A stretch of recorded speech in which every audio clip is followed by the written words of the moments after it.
Hello everyone, welcome back to this channel. In this video, I will show you the easy and clear steps on how to turn off available board offline on Trello application.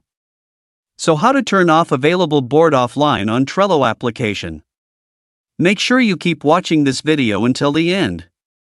Let's get started right away.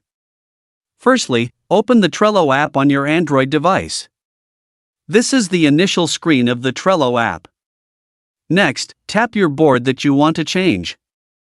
Tap the three dots icon at the top right. Tap the three dots icon here. And tap Available Offline. So that's it, tutorial how to turn off available board offline in board on Trello application. Thank you for watching. I hope this video was helpful. See you in the next video.